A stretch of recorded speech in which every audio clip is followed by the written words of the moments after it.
मनोबुद्धि अहंकार चित्तानि न च श्रोत्रजिह्वे न च घ्राणनेत्रे न च व्योमभूमिर्न तेजो न वायु चिदानन्दरूप शिवोऽहं शिवोऽहम्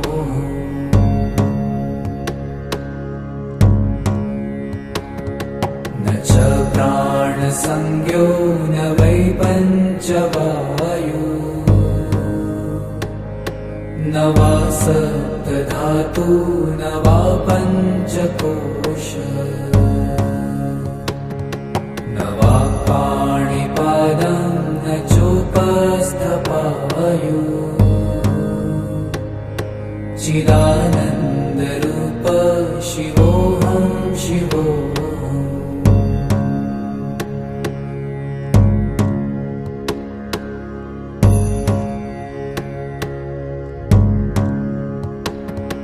न मे द्वेषरागौ न मे लोभमोहौ मदो नैव मे नैव मात्सर्यभावः न धर्मो न चार्थो न कामो न मोक्षः चिदानन्दरूप शिवोऽहं शिवोऽहम्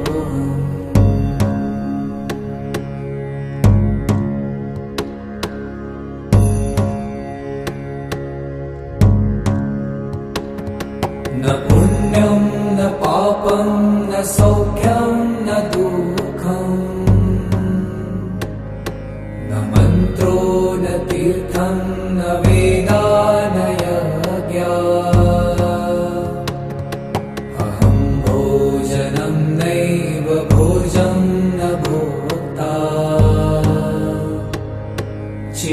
चिदानन्दरूप शिवोऽहं शिवोऽहम्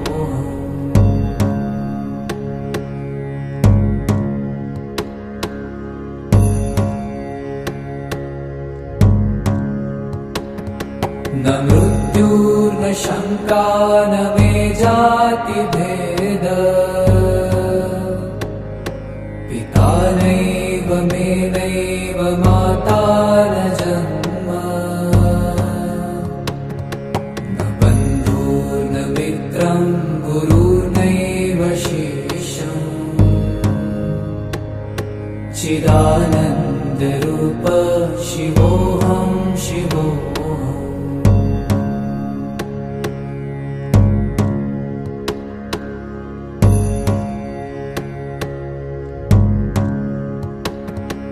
अहं निर्विकल्पो निराकाररूपो विभुत्वाच्च सर्वत्र सर्वेन्द्रियाणाम्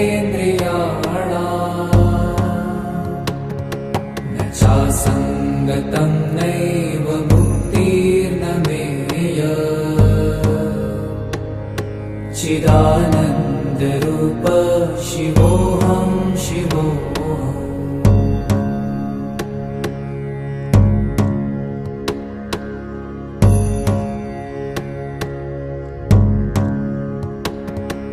मनोबुद्धि अहंकार चित्तानि न च श्रोत्रजिह्वे न च घ्राणनेत्रे न च व्योमभूमिर्न तेजो न वायु चिदानन्दरूप शिवोऽहं शिवोऽहम्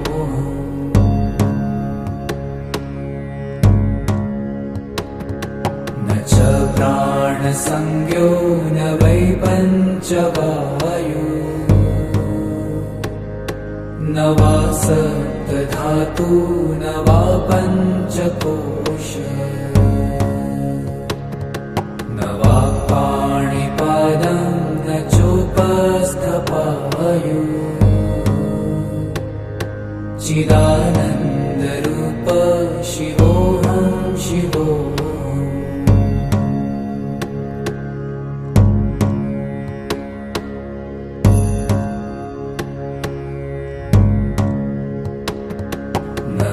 द्वेषरागौ न मे लोभमोहौ मदो नैव मे नैव मात्सर्यभावः न धर्मो न चार्थो न कामो न मोक्षः चिदानन्दरूप शिवोऽहं शिवोऽहम्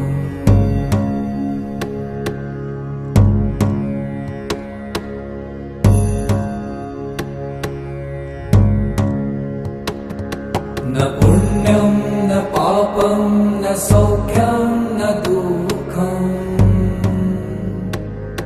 न मन्त्रो न तीर्थं न वेदा न यज्ञा अहं भोजनं नैव भोजं न भोक्ता चिदानन्दरूप शिवोऽहं शिवोऽहम्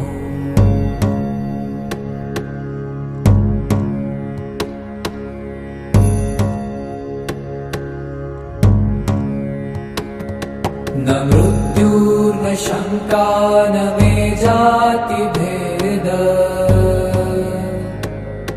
पिता नैव मे नैव माता न जन्म न बन्धुर्न मित्रं गुरुर्नैव शिष्यम् चिदानन्दरूप शिवोऽहं शिवोऽहम्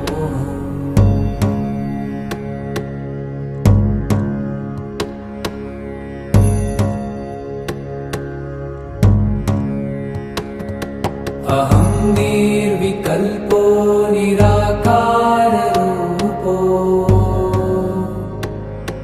विभुत्वाच्च सर्वत्र सर्वेन्द्रियाणाम्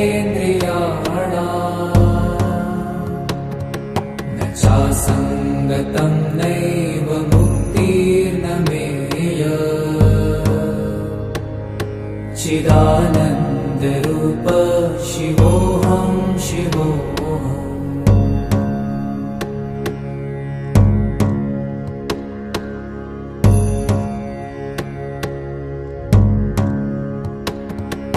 मनोबुद्धि अहङ्कार चित्तानि नाहम्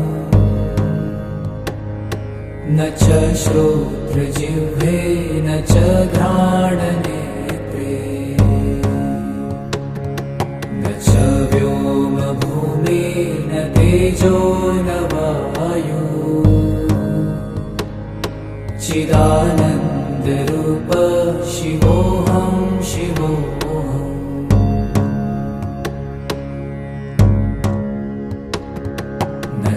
प्राणसंज्ञो न वै पञ्चवायु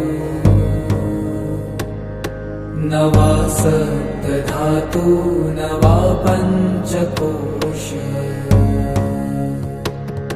न वा पाणिपादं न चोपस्थपायु चिदानन्दरूप शिवोऽहं शिवोऽहम्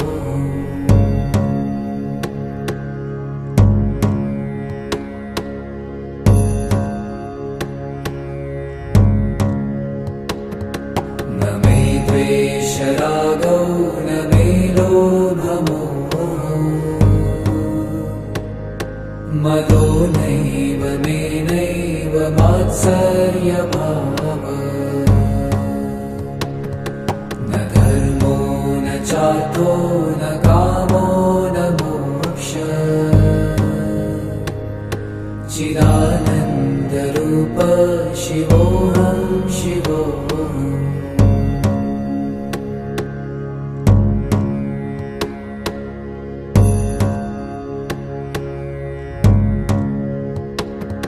न पुण्यं न पापं न सौख्यं न दुःखं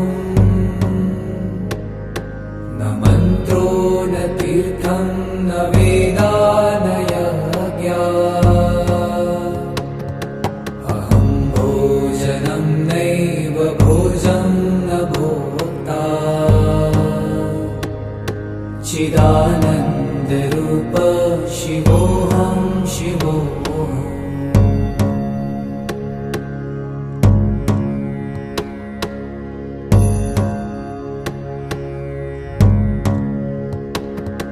न मृत्युर्न शङ्का न मे जातिभेद पिता नैव मे नैव माता न जन्म न बन्धुर्न मित्रं गुरुर्नैव शिष्यम् चिदानन्दरूप शिवोऽहं शिवोऽहम्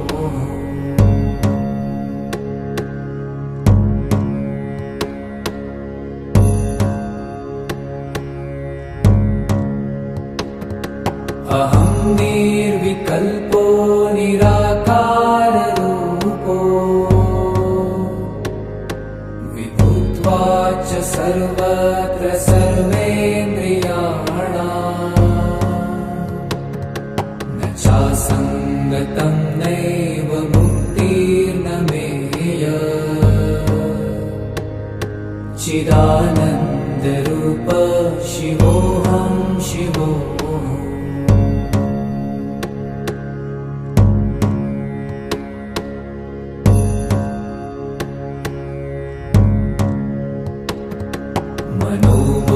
मनोबुद्ध्यहङ्कार चित्तानि नाहम्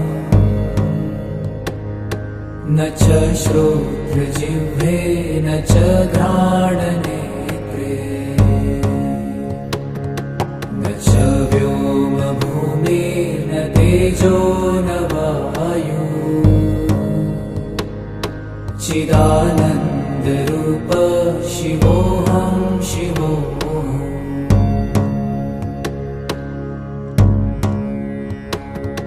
न च प्राणसंज्ञो न वै पञ्चवायु न वा सप्तधातु न वा पञ्चकोश न वा पाणिपादं न चोपस्थपायु चिदानन्दरूप शिवोऽहं शिवोऽहम्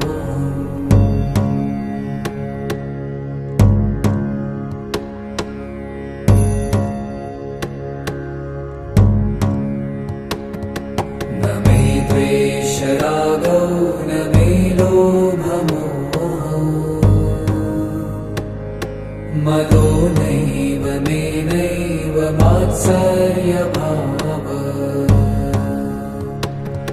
न धर्मो न चार्थो न कामो न मोक्षः चिदानन्दरूप शिवोऽहं शिवोऽहम्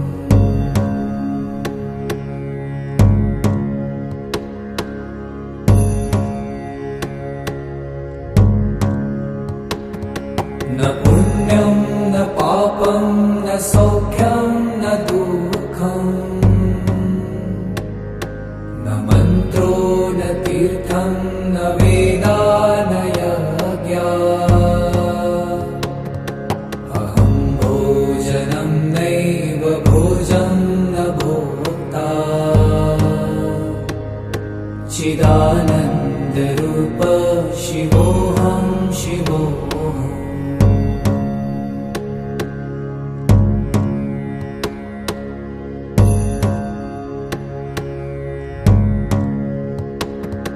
न मृत्युर्न शङ्का न मे जातिभेद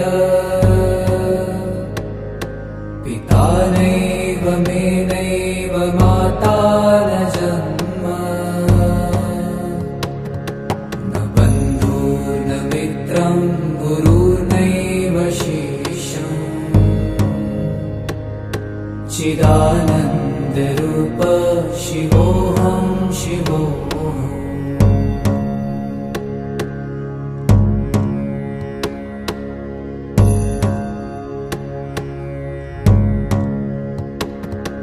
अहं निर्विकल्पो निराकाररूपो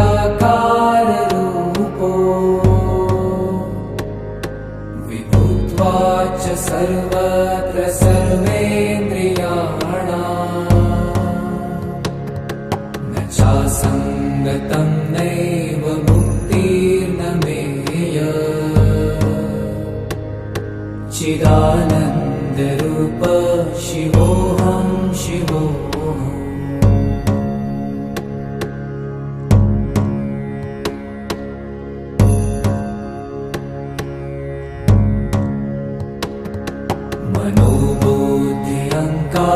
मनोबुद्ध्यङ्कारचित्तानि नाहम् न च श्रोत्रजिह्वे न च घ्राणनेत्रे न च व्योमभूमिर्न तेजो न वायु चिदानन्दरूप शिवोऽहं शिवोऽहम्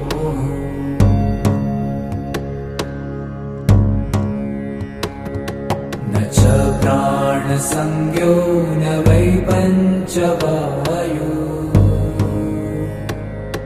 न वा सप्तधातु न वा पञ्चकोश न वा पाणिपादं न चोपस्थपायु चिदानन्दरूप शिवोऽहं शिवोऽहम्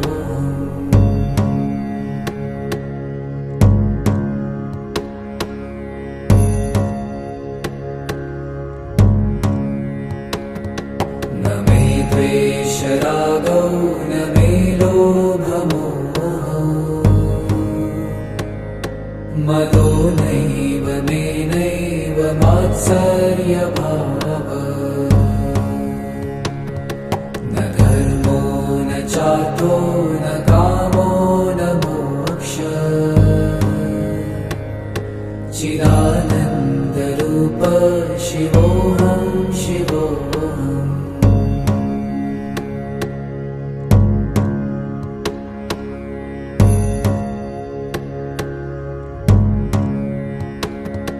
न पुण्यं न पापं न सौख्यं न दुःखं न मन्त्रो न तीर्थं न वेदा न यज्ञा अहं भोजनं नैव भोजं न भोक्ता चिदानन्दरूप शिवोऽहं शिवोऽहम्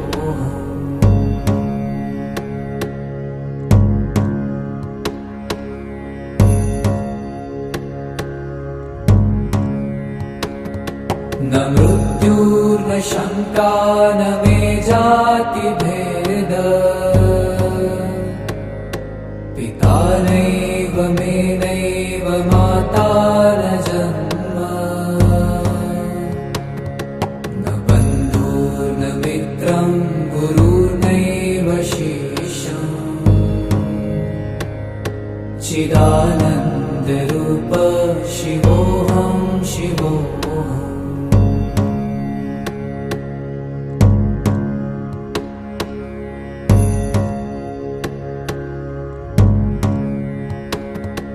अहं निर्विकल्पो निराकाररूपो विभुत्वाच्च सर्वत्र सर्वेन्द्रियाणाम् न चासङ्गतं नैव मुक्तिर्न मेय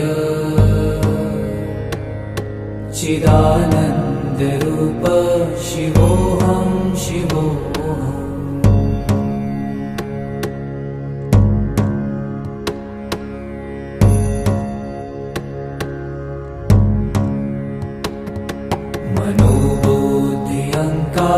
मनोबुद्ध्यङ्कारचित्तानि नाहम् न च श्रोत्रजिह्वे न च घ्राणनेत्रे न च व्योमभूमिर्न तेजो न वायु चिदानन्दरूप शिवोऽहं शिवोऽहम्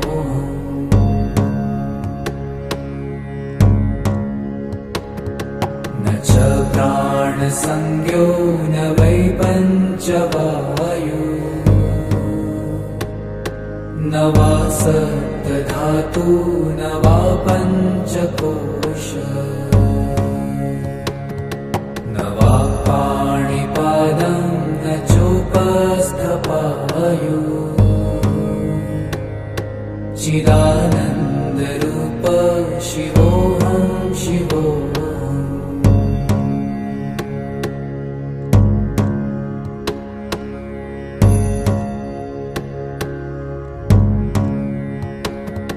न मे द्वेषरागौ न मे लोभमोहौ मदो नैव मे नैव मात्सर्यभावः न धर्मो न चार्थो न कामो न मोक्षः चिदानन्दरूप शिवोऽहं शिवोऽहम्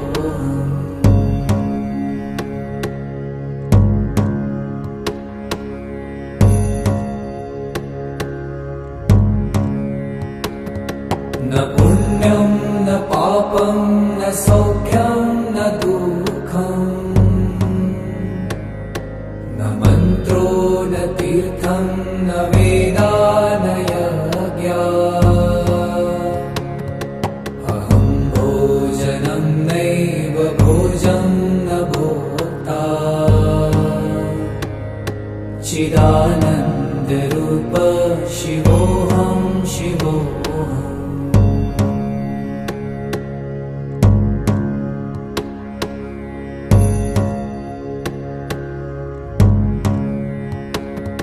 न मृत्युर्न शङ्का न मे जातिभेद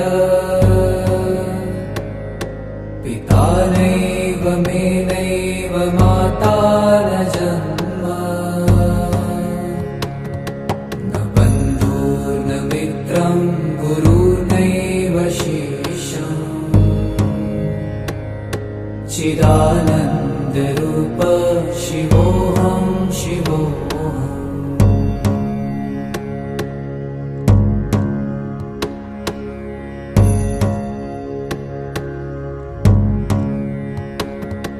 अहं निर्विकल्पो निराकाररूपो विभुत्वाच्च सर्वत्र सर्वेन्द्रियाणाम् न चासङ्गतं नैव मुक्तिर्न मेय चिदानन्दरूप शिवोऽहं शिवोऽहम्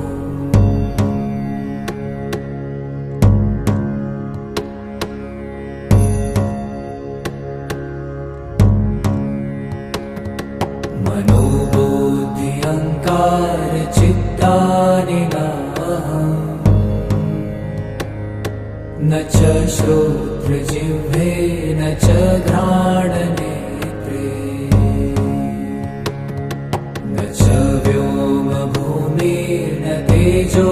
न वायु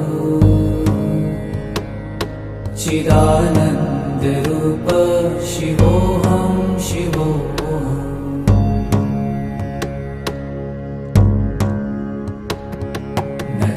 प्राणसंज्ञो न वै पञ्चवायु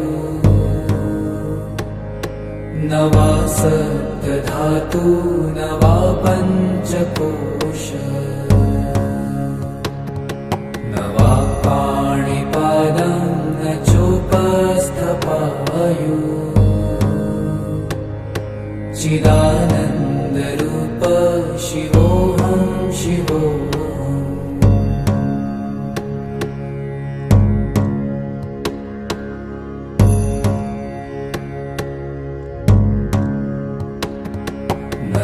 द्वेषरागौ न मे लोभमोहौ मदो नैव मे नैव मात्सर्यभावः न धर्मो न चार्थो न कामो न मोक्षः चिदा शिवोऽहं शिवोऽहम्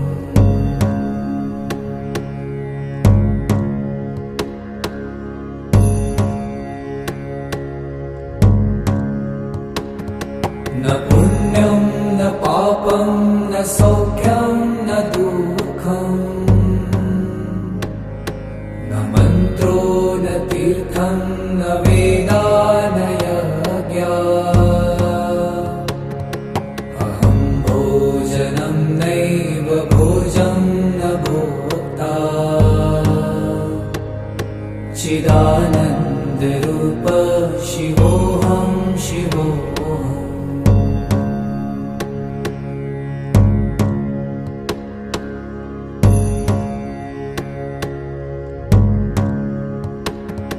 न मृत्युर्न शङ्का न मे जातिभेद पिता नैव मे नैव माता न जन्म न बन्धुर्न मित्रं गुरुर्नैव शिष्यम् चिदानन्दरूप शिवोऽहं शिवोऽहम्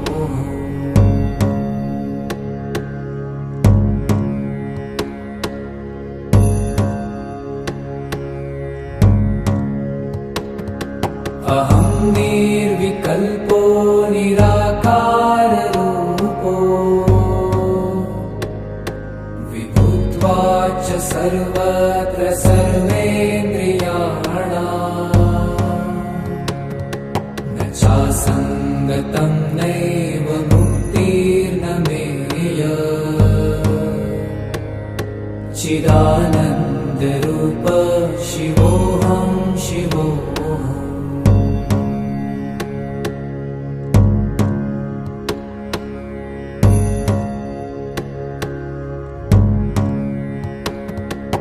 मनोबुद्धि अहङ्कार चित्तानि नाहम् न च श्रोत्रजिह्वे न च घ्राणनेत्रे न च व्योमभूमिर्न तेजो न वायु चिदानन्दरूप शिवोऽहं शिवोऽहम्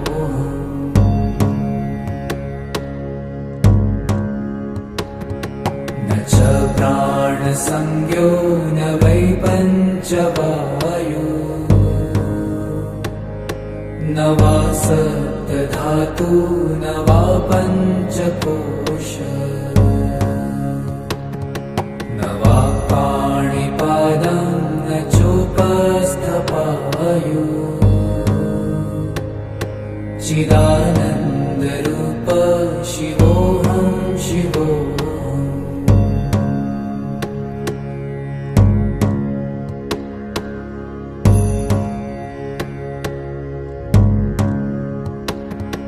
न मे द्वेषरागौ न मे लोभमोहौ मदो नैव मे नैव मात्सर्यभावः न धर्मो न चार्थो न कामो न मोक्षः चिदानन्दरूप शिवोऽहं शिवोऽहम्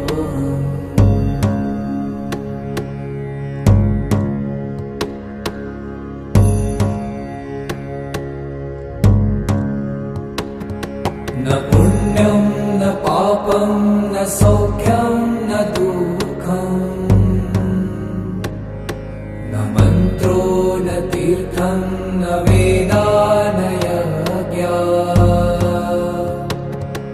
अहं भोजनं नैव भोजं न भोक्ता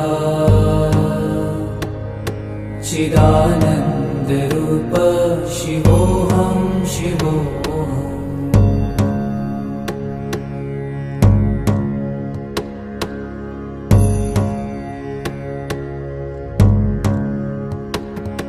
न मृत्युर्न शङ्का न मे जातिभेद पिता नैव मे माता न जन्म न बन्धुर्न मित्रं गुरुर्नैव शेषम् चिदानन्दरूप शिवोऽहं शिवोऽहम्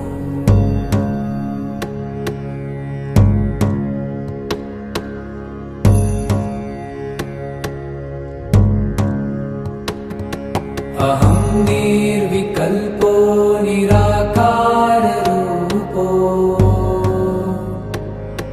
विभूत्वाच सर्वत्र सर्वेन्द्रियाणाम् न चासङ्गतं नैव मुक्तिर्न मेय चिदानन्दरूप शिवोऽहं शिवोऽहम्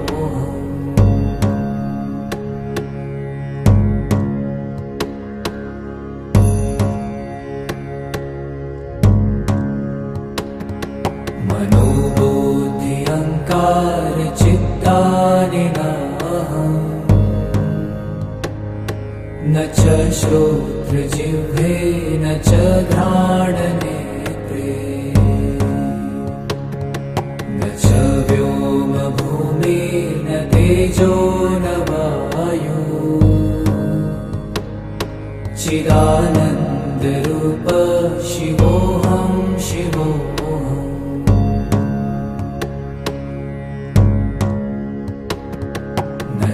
प्राणसंज्ञो न वै पञ्चवायु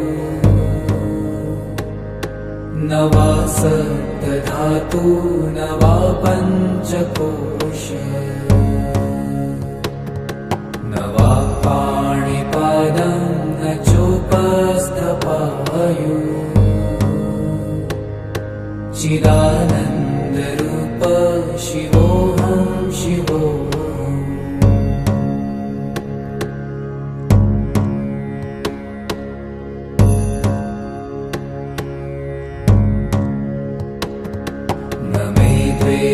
रागौ न मे लोभमोहौ मदो नैव मे नैव मात्सर्यभाव न धर्मो न चार्थो न कामो न मोक्ष चिदानन्दरूप शिवोऽहं शिवोऽहम्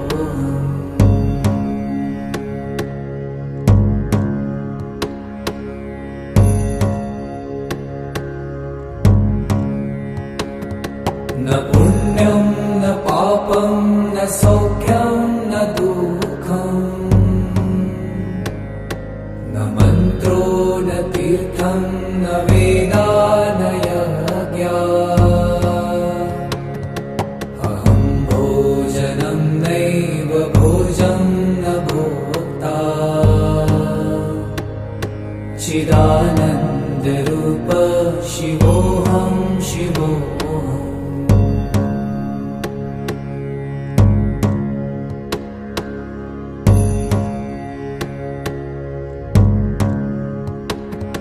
न मृत्युर्न शङ्का न मे जातिभेद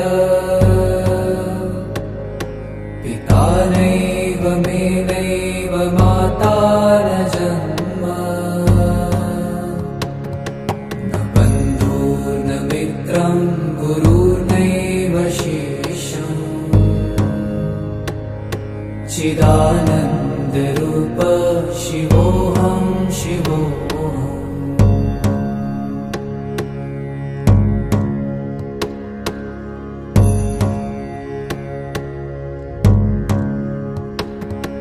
अहं निर्विकल्पो निराकाररूपो विभूत्वाच सर्वत्र सर्वेन्द्रियाणाम् न चासङ्गतं नैव मुक्तिर्न मेय चिदानन्दरूप शिवोऽहं शिवोऽहम्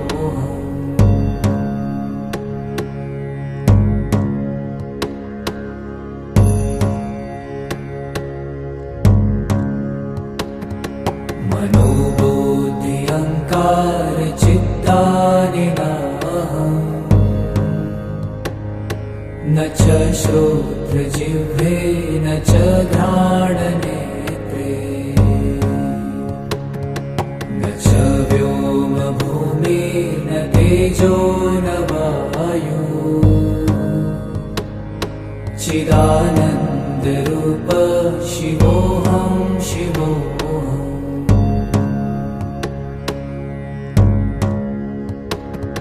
न च प्राणसंज्ञो न वै पञ्चवायु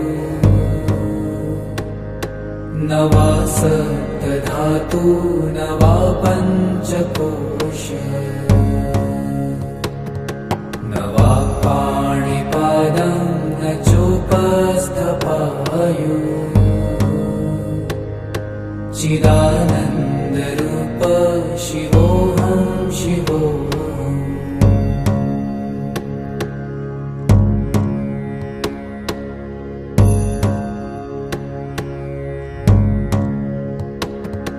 न मे द्वेषरागौ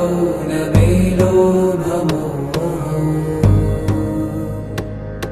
मदो नैव मे नैव मात्सर्यभावः न धर्मो न चार्थो न कामो न मोक्षः चिदानन्दरूप शिवोऽहं शिवोऽहम्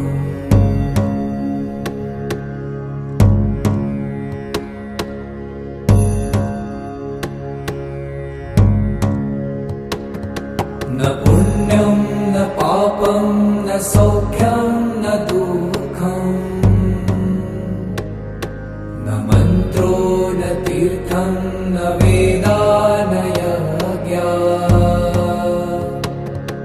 अहं भोजनं नैव भोजं न भोक्ता चिदानन्दरूप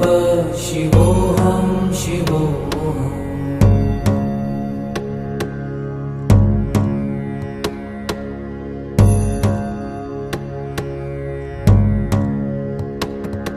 न मृत्युर्न शङ्का न मे जातिभेद पिता नैव मे नैव माता न जन्म न बन्धुर्न मित्रं गुरुर्नैव शिष्यम् चिदानन्दरूप शिवोऽहं शिवोऽहम्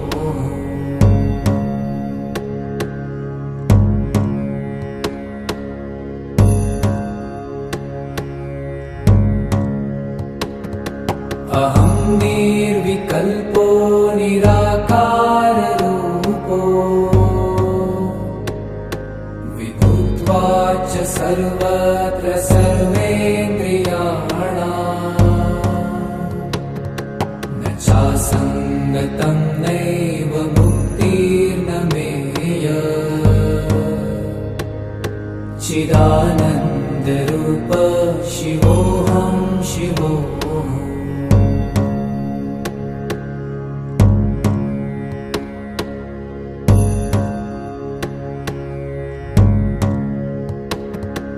मनोबुद्धि अहङ्कार चित्तानि नाहम् न च श्रोत्रजिह्वे न च घ्राणनेत्रे न च व्योमभूमिर्न तेजो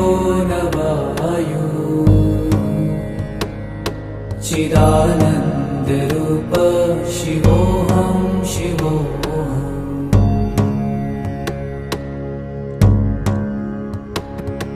न च प्राणसंज्ञो न वै पञ्चवायु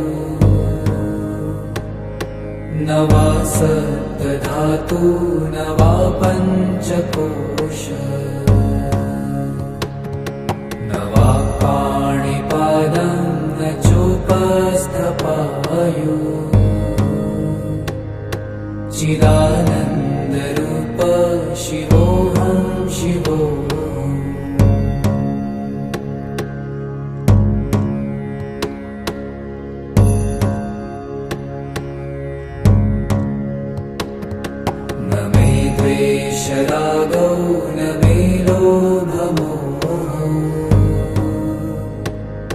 मदो नैव मेनैव मात्सर्यभावः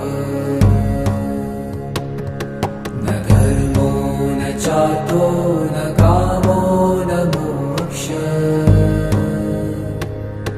चिदानन्दरूप शिवोऽहं शिवोऽहम्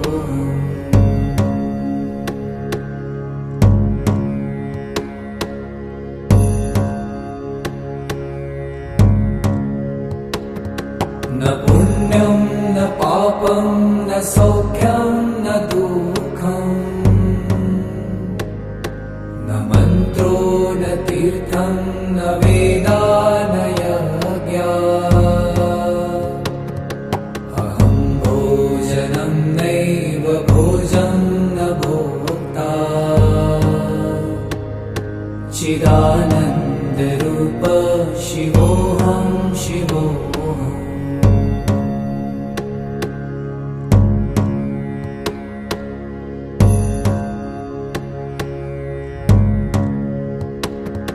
न मृत्युर्न शङ्का न मे जातिभेद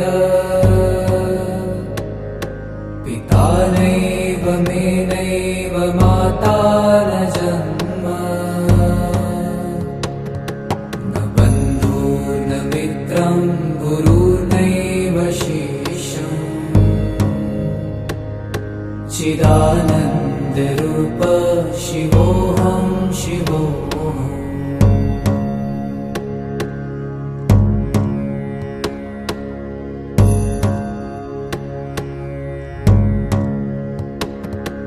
अहं निर्विकल्पो निराकाररूपो विभूत्वाच सर्वत्र सर्वेन्द्रियाणाम् न चासङ्गतं नैव मुक्तिर्न मेय चिदानन्दरूप शिवोऽहं शिवोऽहम्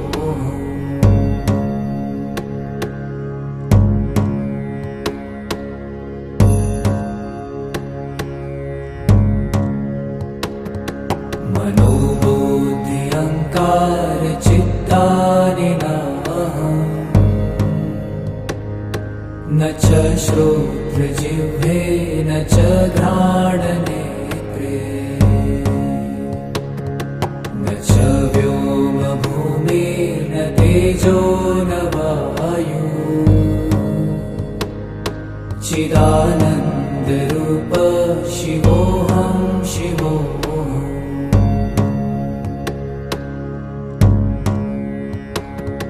न च प्राणसंज्ञो न वै पञ्चवायु न वा सप्तधातु न वा पञ्चकोश न वा पाणिपादं न चोपस्थपायु चिदानन्दरूप शिवोऽहं शिवोऽहम्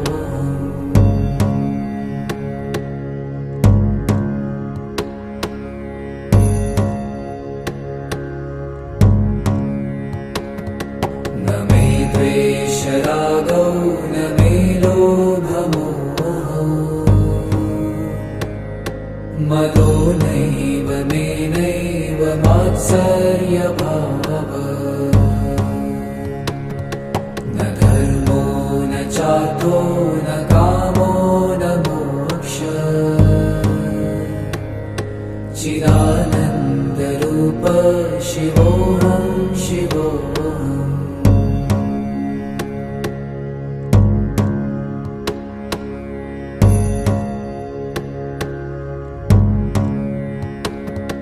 न पुण्यं न पापं न सौख्यं न दुःखं न मन्त्रो न तीर्थं न वेदा न यज्ञा अहं भोजनं नैव भोजं न भोक्ता चिदानन्दरूप शिवोऽहं शिवोऽहम्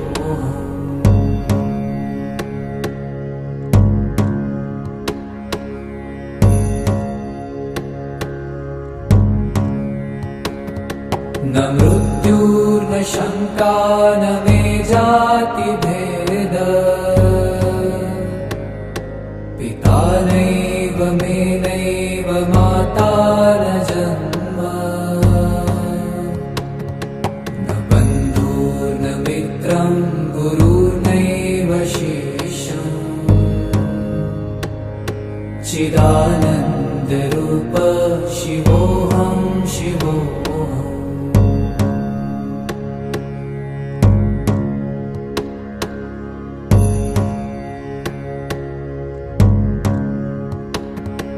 अहं निर्विकल्पो निराकाररूपो विभूत्वा च सर्वत्र सर्वेन्द्रियाणाम् न चासङ्गतं नैव मुक्तिर्न मेय चिदानन्दरूप शिवोऽहं शिवोऽहम्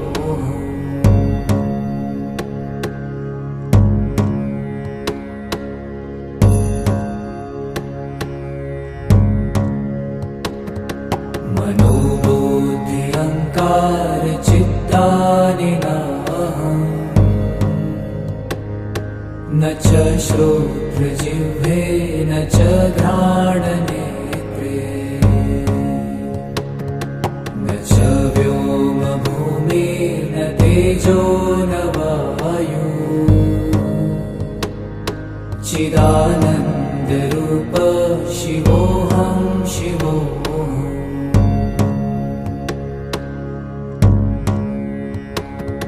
न च प्राणसंज्ञो न वै पञ्चवायु न वा सप्तधातु न वा पञ्चकोश न वा पाणिपादं न चोपस्थपायु चिदानन्दरूप शिवोऽहं शिवोऽहम्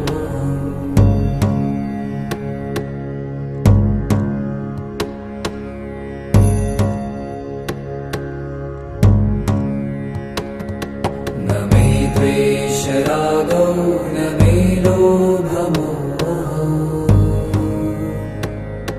मदो नैव मे नैव मात्सर्यभावः न धर्मो न चार्थो न कामो न मोक्षः चिदानन्दरूप शिवोऽहं शिवोऽहम्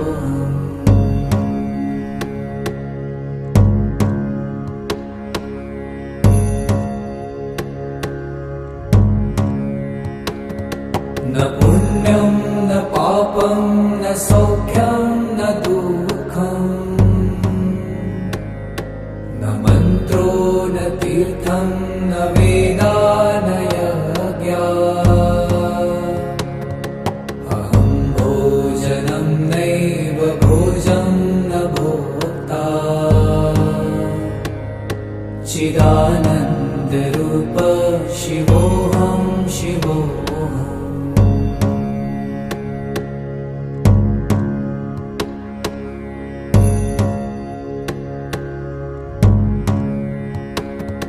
न मृत्युर्न शङ्का न मे जातिभेद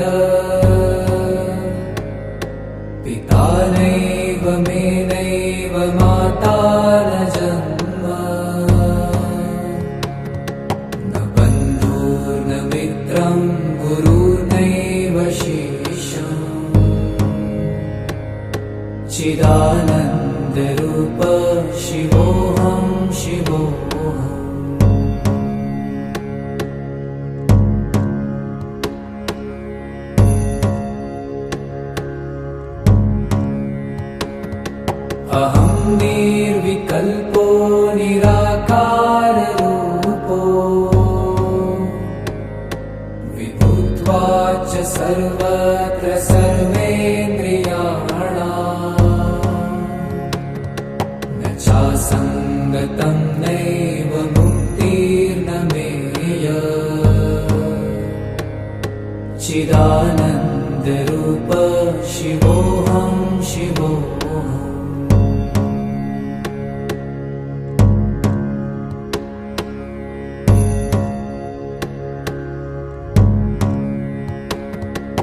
मनोबुद्धि अहङ्कार चित्तानि नाहम्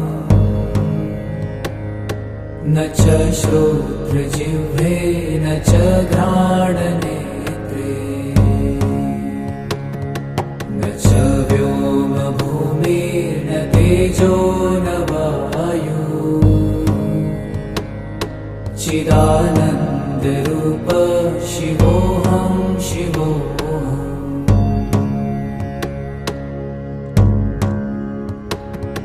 न च प्राणसंज्ञो न वै पञ्चवायु न वा सप्तधातु न वा पञ्चकोश न वा पाणिपादं न चोपस्थपायु चिदानन्दरूप शिवोऽहं शिवोऽहम्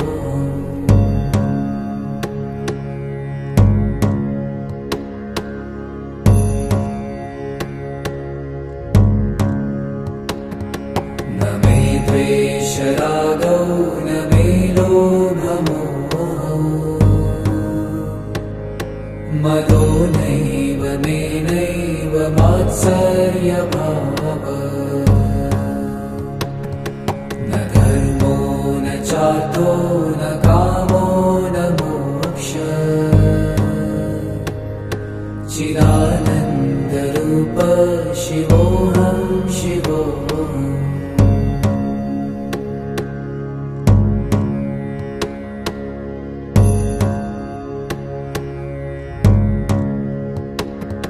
न पुण्यं न पापं न सौख्यं न दुःखम् न मन्त्रो न तीर्थं न वेदा न यज्ञा अहं भोजनं नैव भोजं न भोक्ता चिदानन्दरूप शिवोऽहं शिवोऽहम्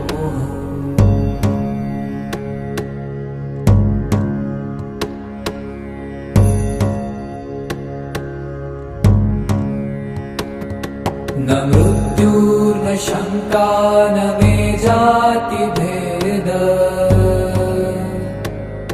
पिता नैव मे नैव माता न जन्म न बन्धुर्न मित्रं गुरुर्नैव शिष्यम् चिदानन्दरूप शिवोऽहं शिवोऽहम्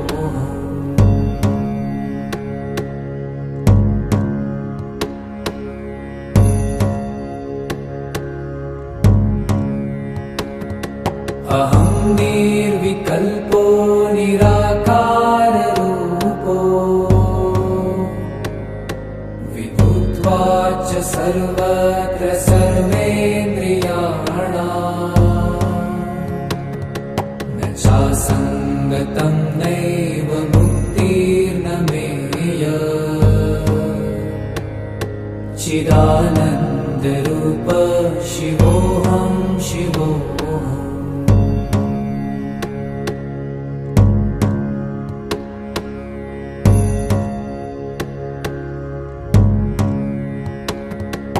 मनोबुद्धि अहङ्कार चित्तानि नाहम्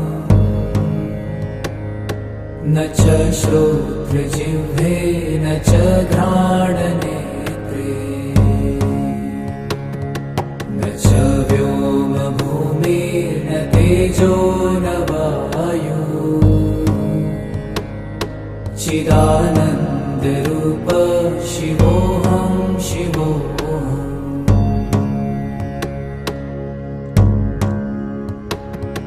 न च प्राणसंज्ञो न वै पञ्चवायु न वा सप्तधातु न वा पञ्चकोश न वा पाणिपादं न चोपस्थपायु चिदानन्दरूप शिवोऽहं शिवोऽहम्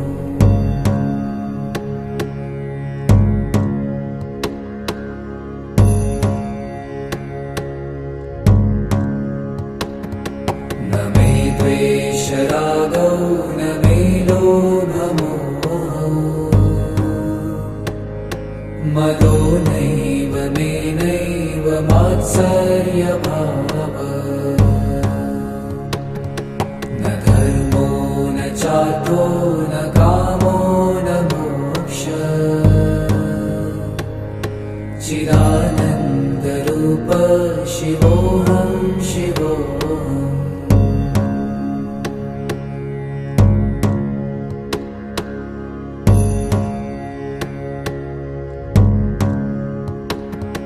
न पुण्यं न पापं न सौख्यं न दुःखम् न मन्त्रो न तीर्थं न वेदा न यज्ञः अहं भोजनं नैव भोजं न भोक्ता चिदानन्दरूप शिवोऽहं शिवोऽहम्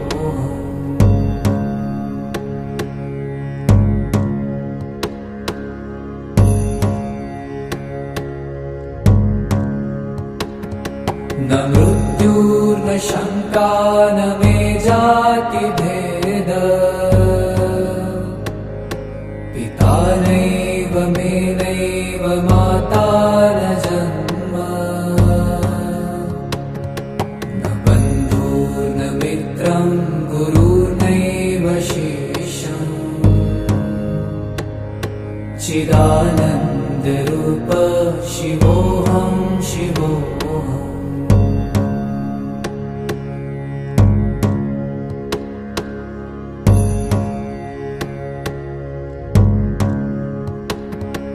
अहं निर्विकल्पो निराकाररूपो विभुत्वाच्च सर्वत्र सर्वेन्द्रियाणाम् न चासङ्गतं नैव मुक्तिर्न मेय चिदानन्दरूप शिवोऽहं शिवोऽहम्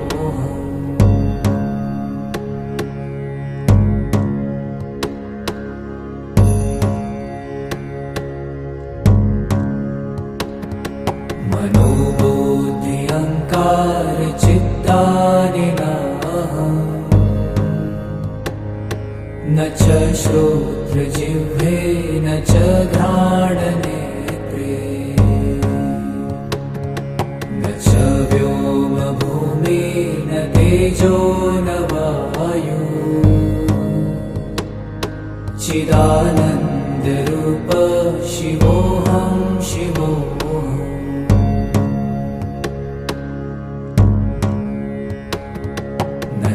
प्राणसंज्ञो न वै पञ्चवायु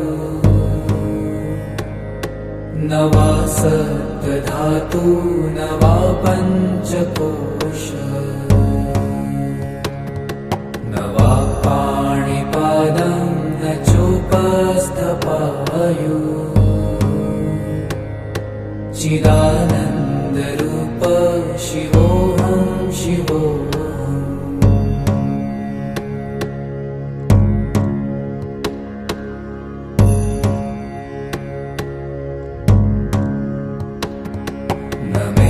द्वेषरागौ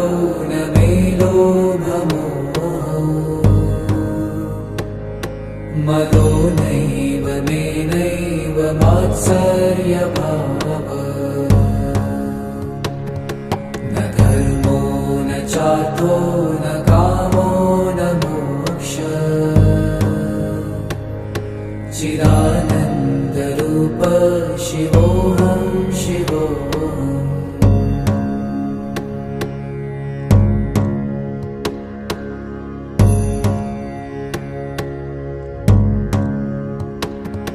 न पुण्यं न पापं न सौख्यं न दुःखम् न मन्त्रो न तीर्थं न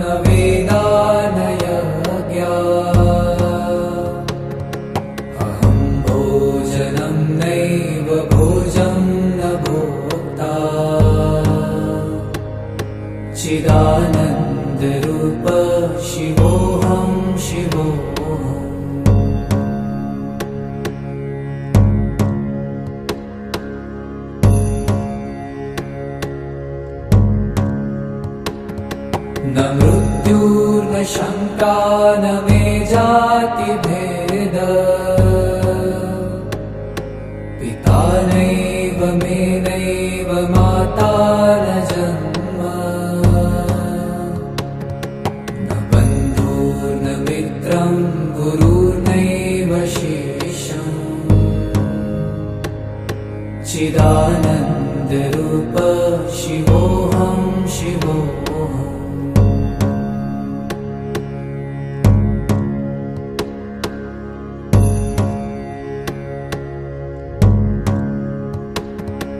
अहं निर्विकल्पो निराकाररूपो विभूत्वाच सर्वत्र सर्वेन्द्रियाणाम् न चासङ्गतं न